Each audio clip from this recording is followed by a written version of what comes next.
सब आदमी बुलंद आवाज में एक बार हृदय खोल करके गुरु महाराज जी का जय जयकार करें। बोलिए श्री सद्गुरु महाराज की जय। अखंड मंडलाकारं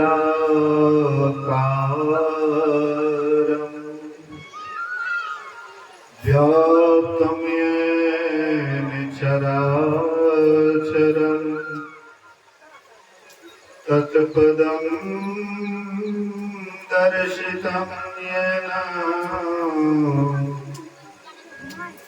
तस्मै श्री गुरुवे नमः। धन्य धन्य सतगुरु सुखदा महिमा कही ना जाए। जो कुछ कहा तुम्हारी कृपा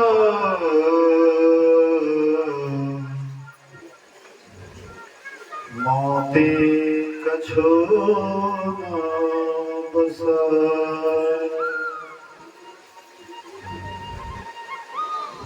उपस्थित धर्मानुरागिनी प्यारी जनता, आदरणीय माताओं तथा धर्मशिला बहनों,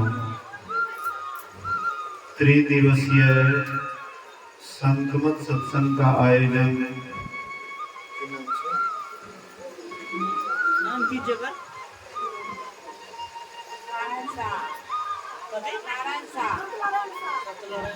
सत्यनारायण साहब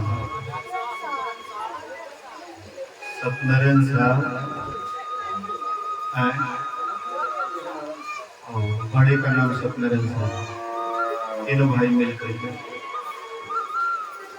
सत्यनारायण साहब तीनों भाई मिलकर के 3 दिनों का सत्संग, भजन, प्रवचन आदि का कार्यक्रम रखा है। अवश्य ही वह माता जी भाग्यशालिनी होगी जो कि जाते जाते भी अपने नाम पर 3 दिनों तक यह सत्संग का कार्यक्रम रखवाई है। हम लोगों का भाग्य है। यह कलिकाल में लोगों का मन बहुत बिखरा हुआ है।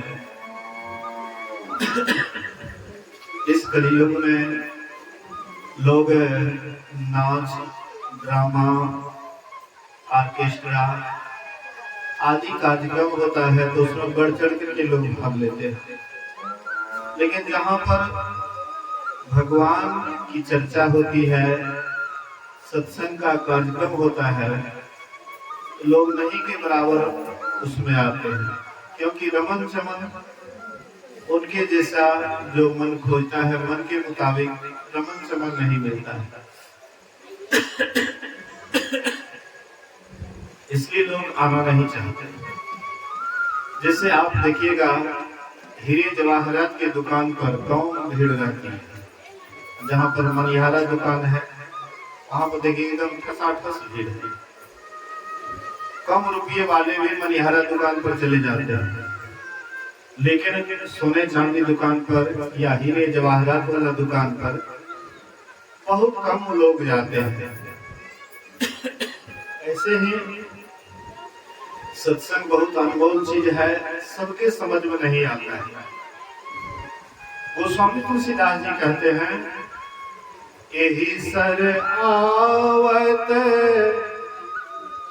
अति कठिनाई, राम कृपा बिनु आही न जाई।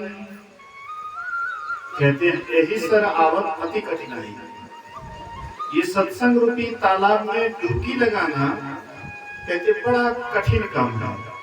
सब आदमी इस तालाब में डुबकी नहीं लगाता है। यही सर आवत अति कठिनाई, राम कृपा बिनु आही न जाई। जब तक राम की कृपा नहीं होती है तब तक सत्संग की तरफ पैर भी नहीं बढ़ता है। एक गांव में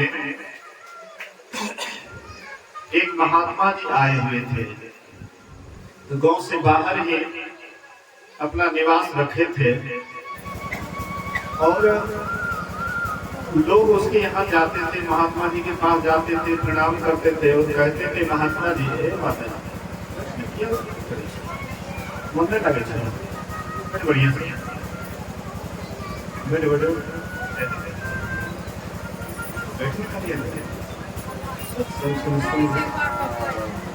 तो बहुत भाग तो कुछ दिमाग में जब तक सत्संग ध्यान से कुछ देर नहीं सुनल जाए एना नहीं भय छै। लोग सोचे छे कि गेलिए सत्संग बैठिए और बाद चल दिलिए। हाँ, सत्संग में ज्यादा कुछ समझल नहीं देते, कहीं से सुनल नहीं देते, दिमाग में बात नहीं बैठे, अंदर ध्यान से सुनना चाहिए। इतने दिन जो है रहे तो समझे वाला बात नहीं है, कहीं ना कीर्तन भजन है मत का बहलावे अब, लेकिन एक दिमाग में बैठे नहीं की बोल रहा है। ध्यान से अगर सुन रहे समझ में आते कि सत्संग करके बड़का चीज। बोलिए श्री सदगुरु। तो महात्मा जी घर मतलब जो है गांव के बाहर में थे, एक पेड़ के पास, और कोई भी जाते थे निमंत्रण लेकर के कि महाराज जी मेरे यहाँ भंडारा पान कीजिए। महात्मा जी कहते थे कि मेरा एक नियम है। बोले कि क्या? बोले कि 1000 तीर्थ जो अपने पैर से चल करके किए हैं उसी के हाथ से हम भंडारा पाएंगे, उन्हीं के यहाँ हम भंडारा पाएंगे, बाद बाकी किसी के यहाँ। तो वो बूढ़े से बूढ़े लोग भी देखते थे, कहते थे कि 1000 को हम तीर्थ नहीं किए हैं तो महात्मा जी को कैसे खिलाएंगे। महात्मा जी लगभग 2-3 दिन से भूखे थे और उसका नियम एक अलगे था। अंत में एक नव दुल्हन आई थी, नई दुल्हन, लेकिन सत्संगिनी थी, सब दिन सत्संग ध्यान करते थे, साधु की संगति में जाते थे, बुद्धि विवेक उसके पास था। तो वह नव दुल्हन कहती अपने सासू माँ से, कहती है सासू माँ आप अगर कहिए न तो महात्मा जी को हम भंडारा पवा देंगे। हाँ, बढ़िया से बैठना, अगाड़ी भाग बैठना। नाच यार हम देखे छी लोग एकदम अगाड़ी जाकर बैठल, आँख निडार के देखे भर भर रहे, एको रति झुकनी नहीं आवे छै, एको रति नींद नहीं आवे छै। आ सत्संग में कोई एने माथे घूमलक दे, कोई ओने माथे। बोलिए श्री सदगुरु। एने माथे घूम के बैठी न, देखते गुरु महाराज के दर्शन करी, जे बोले छ कंडा ओकर तरफ देखबी त कंडा समझ में आते। बोलिए श्री सदगुरु महाराज की। तो नव दुल्हन कहती है अपने सासू माँ से कि माँ जी अगर आप कहिए तो हम महात्मा जी को भोजन करा सकते हैं। बोले कि उसका नियम जानती है? बोले कि हाँ हाँ जानती हूँ, 1000 तीर्थ जो अपने से चल करके किए हैं उसी के हाथ से भोजन करते, यही बात नहीं? बल्कि हाँ। बोले कि बूढ़े से बूढ़े लोग जो है सब थक गए उसको कराने के लिए, तू तो कल की है, तू कैसे करा? बोले कि हमको आदेश दीजिए ना, हम उसको करा देंगे। अच्छा ठीक है। तो वह बहुत बढ़िया से पवित्र से स्नान करती है, खूब सुंदर ढंग से भोजन बना करके एक थाल में सजा करके ले जाती है बाबा के पास और कहती बाबा आपके लिए भंडारा चेताई हो, हाँ आप भोजन कर लीजिए। कहती बेटी तुम हमारे नियम को नहीं जानती है, हमारा कुछ नियम है। बोले कि हाँ जानती हूँ, आपने कहा है कि 1000 तीर्थ जो करेंगे अपने चरण से उसी के हाथ से हम भोजन करेंगे, यही ना? बोले कि हाँ। तो बोले कि बाबा कहा गया है संत मिलन को जाइए तजी माया अभिमान, ज्यों ज्यों पग आगे धरे कोटि जग समान। बाबा अब आप ही बताइए कि हम जो वहां से चल करके आए हैं आपके पास, कितना पैर चल करके आए हैं, कितना 1000 तीर्थ हो गया? आप तो 1000 में कहते हैं, कितना 1000 तीर्थ हो गया? है, आपके दर्शन के लिए हम सब कुछ त्याग करके परमात्मा का स्मरण करते हुए आए। अब ये बताइए, बोले कि बेटी तुम जीत गई, मैं हार गया, लाओ तुम्हारे हाथ से मैं भोजन करूंगा।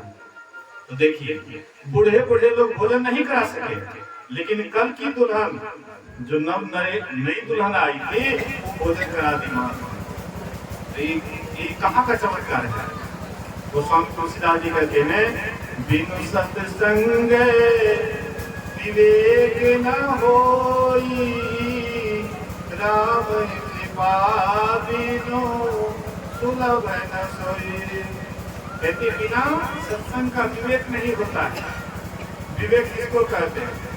आप कहिएगा कि हमारे पास विवेक नहीं है।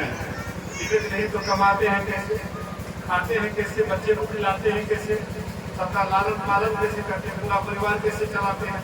हमारे पास विवेक नहीं है, इसको विवेक नहीं करते।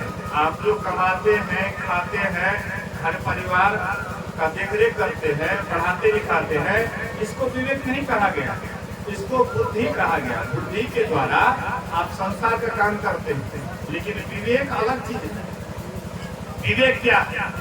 विवेक है कि क्या सत्य है, क्या असत है, क्या सही है, क्या गलत है, क्या पकड़ना चाहिए, क्या नहीं पकड़ना चाहिए। जब इसका ज्ञान आपको भली भांति हो जाएगा तो तब आपको किसके गिनती में रखा जाएगा? जानते हैं, हंस। हंस क्या करते हैं? पक्षियों में हंस जो होता है सबसे पवित्र होता है। हंस कैसा होता है? तो उसको दूध और पानी मिला करके दे दीजिए, हंस क्या करता है जानते हैं? दूध को पी लेगा और पानी को छोड़ देगा। हंस के मुंह में ऐसा गुण है कि वह क्या करता है? पानी को नहीं पिएगा, लेकिन दूध पी लेगा। आप कहिएगा कि उसको दूध कौन देते हैं? तो तालाब में कमल का फूल होता है, उसका डंठल होता है, उसको तोड़ते हैं तो उससे दूध निकलता है। और दूध निकलता है कि जब चोंच डालते हैं तो इसके चोंच में खटास टाइप का द्रव्य रहता है, तो वह खट्टा जैसे उसमें जाता है तो वह खट्टा जैसे मिल जाता है। दूध में खटास देते हैं तो थका थका हो जाता है, वैसे ही थका हो जाता है। तब वह क्या करते हैं? वह थका को खा लेता है और पानी को छोड़ देता है। कहते इसी तरह से परमात्मा की जब कृपा होती है तब मनुष्य सत्संग करता है, और जब सत्संग करता है उनके अंदर विवेक होता है कि क्या करना चाहिए, क्या नहीं करना चाहिए। यह जब विवेक हो जाता है तब मति की रति गति होती भलाई, जब जे जतन जहाँ जे पाई, सो जानब सत संग प्रभाव, लोक वेदना आने पाओ। मति अच्छा ककरा बढ़िया मति नहीं चाहिए। के आदमी कहे छे हमर मति खराब भए जाए, ककरो मन में है हमर मति खराब भए जाए। सबके मन में है कि हमरा अच्छा मति मिले, लेकिन अच्छा मति कहाँ मिलते? चौक चौराहा पर, राजनीति वाला के पास, नेता के पास। वो तो कूटनीति वाला बात करे छे। झूठ फूस बोल के ओकरा खाली वोट चाहिए, जीत गेले ओकर बाद भाग गेले, ओकर बाद ककरो से मतलब नहीं छे। कहने का मतलब है कि यह विवेक, यह मति सत्संग से मिलता है। आपके अंदर जो अच्छी मति हो जाती है तो आप गलत की तरफ नहीं जाइएगा, अच्छाई की तरफ जाइएगा। इतने जो महान आदमी का नाम सुनते हैं वो कैसे महान हो गया? तो वही अच्छाई को पकड़ा और गलत को छोड़ा। रत्नाकर डाकू का नाम सुने हैं? रत्नाकर जो वाल्मीकि कहलाए हैं, रत्नाकर बहुत बड़ा डाकू था, उसके समान आज तक कोई डाकू नहीं हुआ है। रत्नाकर क्या करते थे? रास्ते में, उस रास्ते से वन से जो गुजरता था उसका गर्दन काटते थे और उसका जो भी सामान था, रुपया पैसा था, सब छीन लेते थे। लेकिन इतने बड़े हत्यारे वो नारद बाबा का साथ किए। नारद बाबा से भेंट होती है नारद बाबा कहते अरे तुम ये जो हत्या करते हो ये पाप का फल है, तुमको भोगना पड़ेगा, इसका फल दूसरा आदमी नहीं भोगेगा। कहते हैं हम परिवार को खिलाते हैं, माँ बाप को खिलाते हैं, सबको खिलाते हैं, क्यों नहीं भोगेगा? जब सबको हम खिलाते हैं तो क्यों नहीं भोगेगा? बोले कि नहीं हमारे बात पर विश्वास है तो तुम जाकर के पूछ लो। तो वाल्मीकि जी रत्नाकर गए अपने माँ के पास। अब माँ से कहते हैं माँ इतना लोगों को मैं मार करके काट करके हत्या करके पाप करके लाता हूँ, तुमको खिलाता हूँ, इस पाप का जो प्रायश्चित होगा फल मिलेगा, इसका तुम हकदार बनेगी ना? कहती है माँ बेटा जब तू हमारे गर्भ में था तब मैं उठते बैठते 9 महीना तक कष्ट को पाई, उसके बाद बेटा तुम छोटा था तो दूध पिला करके जैसे तैसे हम तुम्हारा लालन पालन किए, अब तुम बड़े हुए हो, हम बूढ़े हैं, तुम जैसे कमा करके लाओ, जहाँ से कमा करके लाओ, उससे हमको क्या मतलब? हमको तो केवल खाने से मतलब है। ठोकर लगा लगा अरे मैंने सोचा कि माँ इस फल का हकदार बनेगी, लेकिन वो तो पीछे हट गई। तो पिता के पास पिता से कहते पिताजी इतने लोगों को मैं मार काट करके लाता हूँ और आपको खिलाता हूँ, इस पाप का प्रायश्चित में आप हकदार बनिएगा ना? पिताजी कहते हैं कि क्यों बनूंगा, तुम्हारा फल तुम जानो। जब तुम छोटा था तो हम तुमको कमाने के लिए कहाँ कहाँ से ला करके तुमको कमा करके खिलाएगा, अब तुम बड़ा हुआ है, अब तुम जहाँ से हमको खिलाएगा हमको खाने से मतलब है, हमको इस पाप से क्या मतलब है? दूसरा ठोकर लगा। पत्नी के पास गए और पत्नी से कहते तुम तो अर्धांगिनी है, आधा अंग की मालकिन है, तो मैं जो ये पाप करता हूँ और तुम लोगों को खिलाता हूँ, इस पाप का हकदार बनेगी ना? पत्नी का की काहे के लिए? आप जब हमारा हमसे शादी किए, आप वचन दिए ये सब दिन हम कमा करके खिलाएंगे, तो आप हमको कमा करके चाहे जहां से खिलाइए, वो तो आपका काम है, मैं उसमें हकदार क्यों बनूंगी? बड़ा ठोकर लगा और रत्नाकर चले गए, नारद बाबा के चरण पर गिर गए, बोले कि बाबा मेरा उद्धार कर दीजिए, बाबा बहुत बड़ा पापी हूँ, बहुत लोगों को मैंने हत्या की है, बहुतों को हमने मारा है, बाबा बहुत बड़ा पापी हूँ, इसीलिए उद्धार कीजिए। नारद बाबा उसको नाम बता देते हैं, ध्यान करने का तरीका बता देते हैं, और वह ध्यान करने लगे। ध्यान करते करते इतना पवित्र हो गए, इतना पवित्र हो गए कि वह परमात्मा के समान हो गए। उल्टा नाम है जपत जग जाना, वाल्मीकि भय ब्रह्म समाना। उल्टा नाम जाप करते हुए वह वाल्मीकि ब्रह्म के समान हो गए, परमात्मा के समान हो गए। बोलिए तो किसके प्रभाव से? ये सत्संग के प्रभाव से, संतों के संग के प्रभाव से। अंगुलीमाल डाकू बहुत बड़ा डाकू था, अंगुलीमाल किसी को मारता था तो उसका एक अंगुली काट करके उसका माला बना करके गले में डाल देता था, इसलिए उसका नाम पड़ा अंगुलीमाल डाकू। बहुतों को वह मार चुका था। सुना भगवान बुद्ध सुना कि बहुत बड़ा डाकू अंगुलीमाल रहता है, और लोग धीरे धीरे राजपाट छोड़ करके भाग रहा है, प्रजागण भाग रहे हैं। तो भगवान बुद्ध उसी रास्ते से जा रहे थे।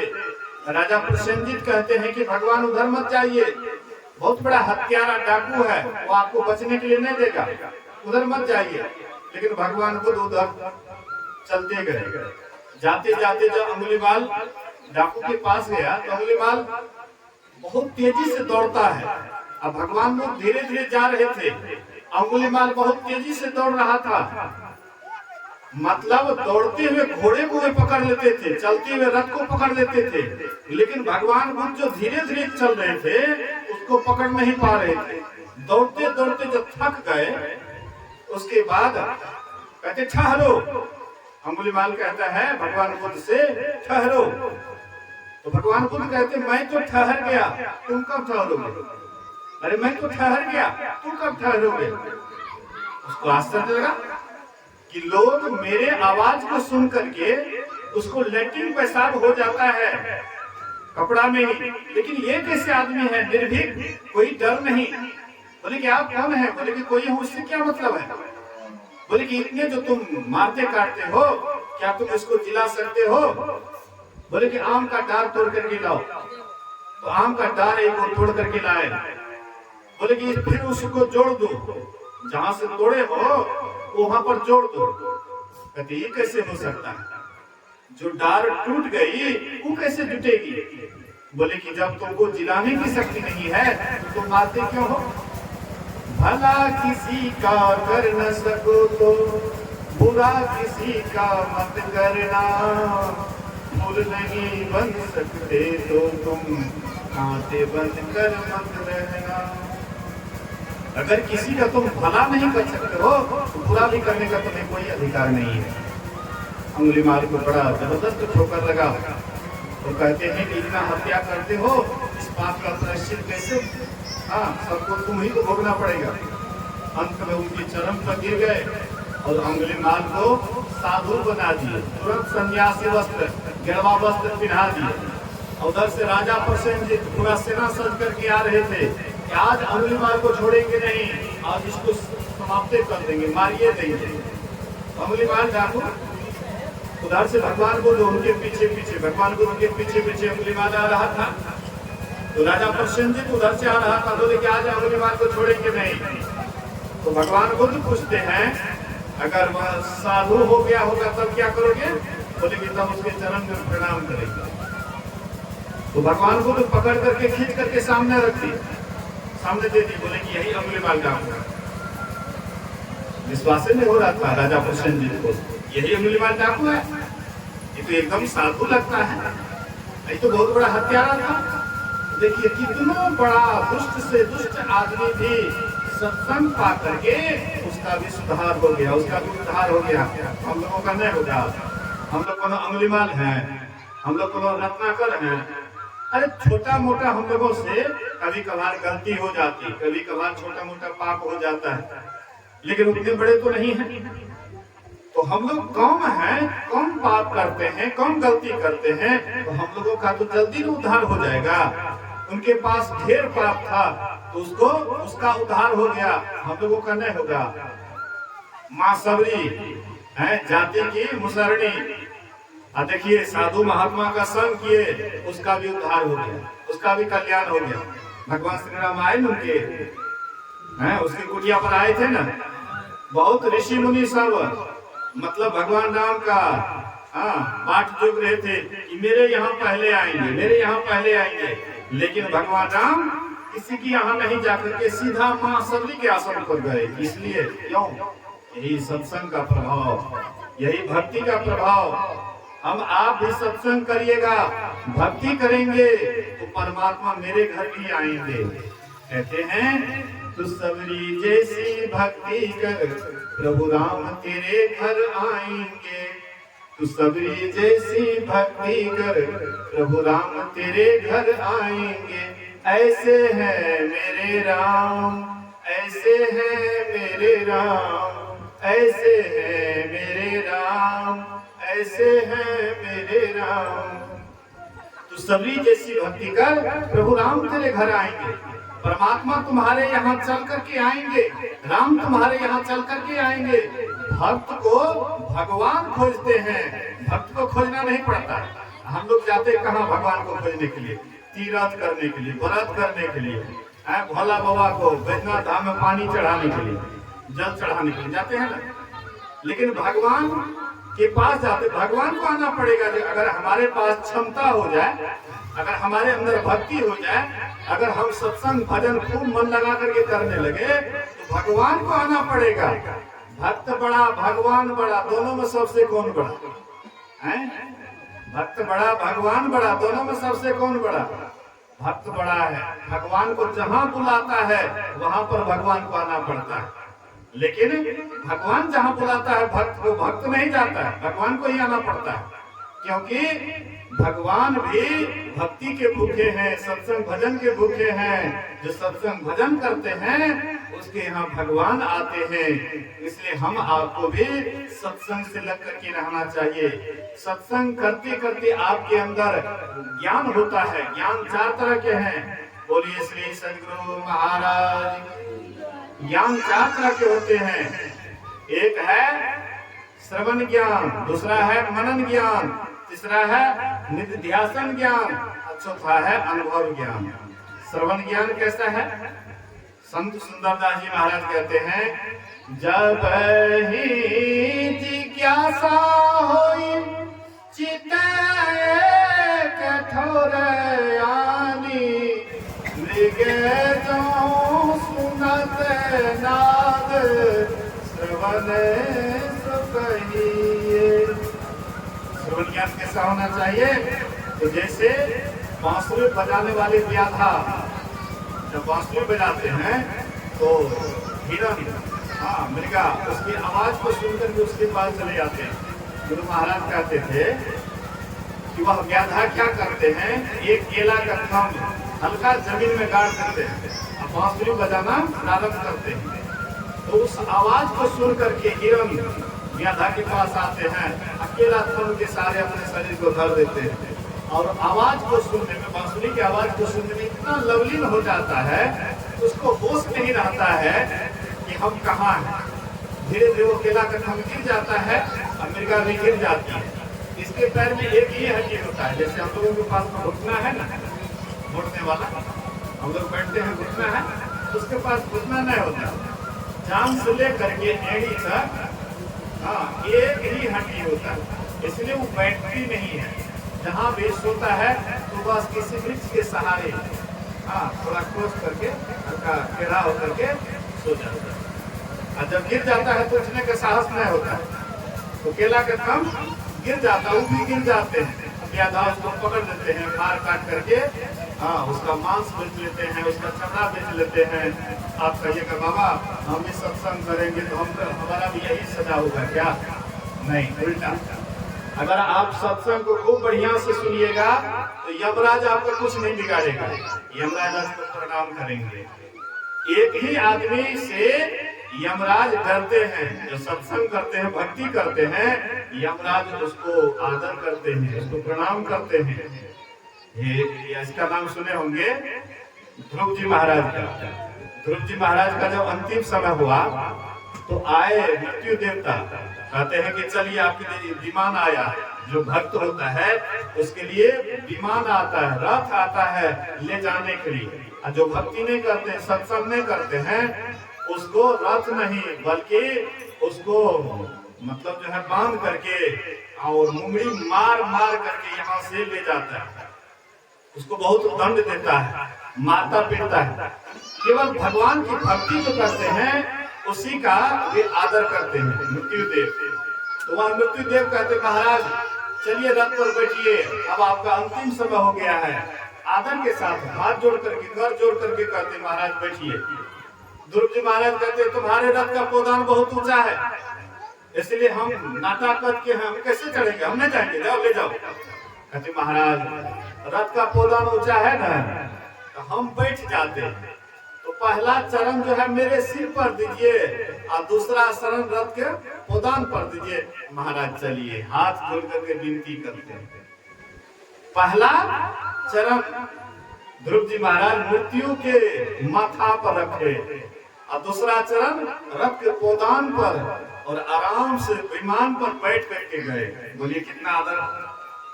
हम लोग भी भक्ति करेंगे तो हम लोगों का भी आदर होगा। कहते कबीर साहब आए हैं सो जाएंगे राजा रंग फकीर, एक सिंहासन चढ़ी चले एक बांधे जंजीर।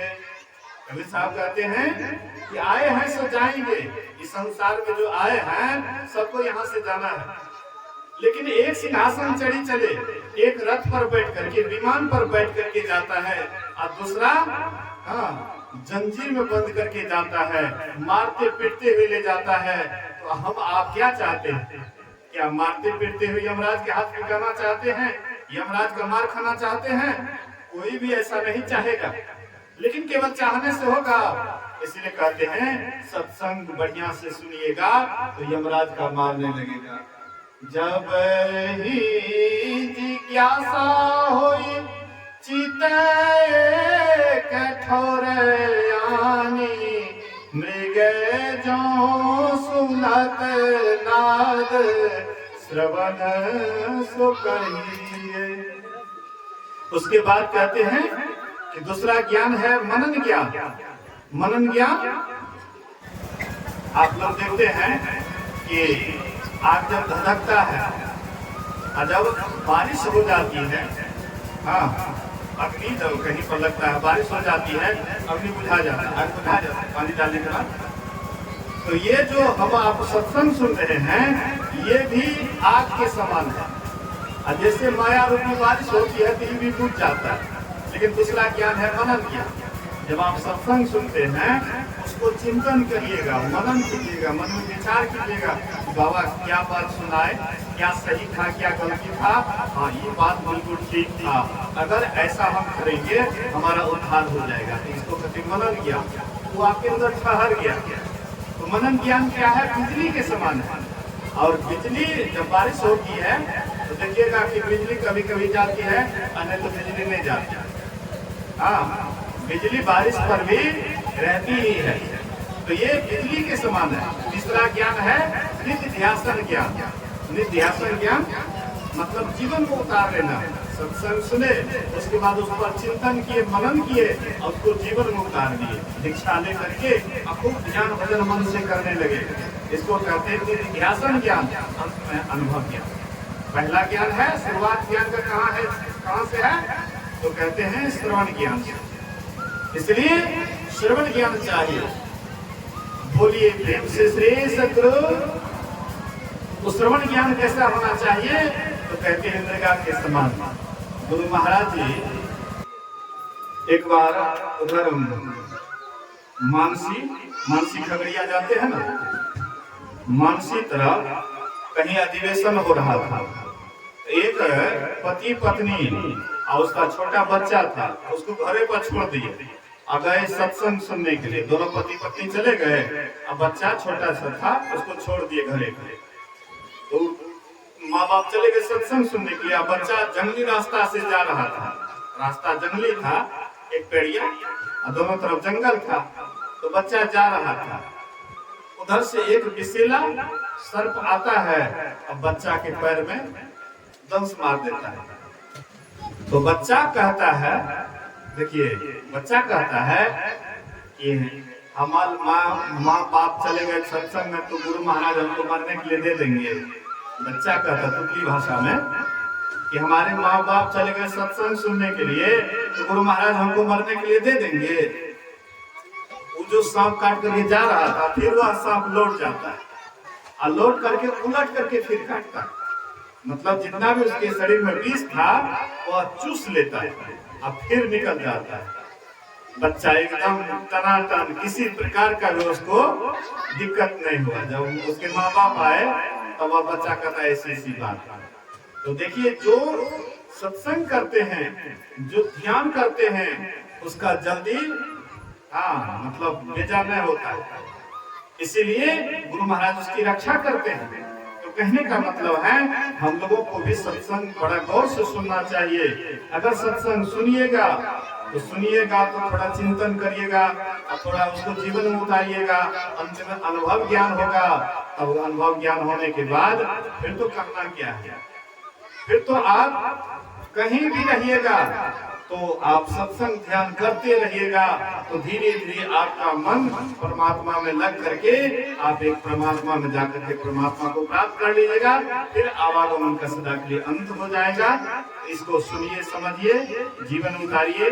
आज थोड़ा विलंब से सत्संग शुरू हुआ है, इसीलिए मैं इसी वचन के साथ अपने वचन में विराम देता हूँ।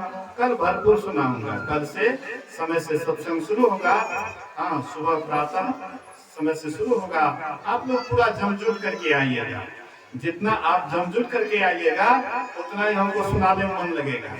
खूब आप लोगों को 3 दिन तक आए हैं सेवा करने के लिए, गुरु महाराज जी की सेवा करने के लिए। आप लोग सब आदमी जानते हैं कहते कहावत है, चोर चलल फांसी दो चार के लग साथी।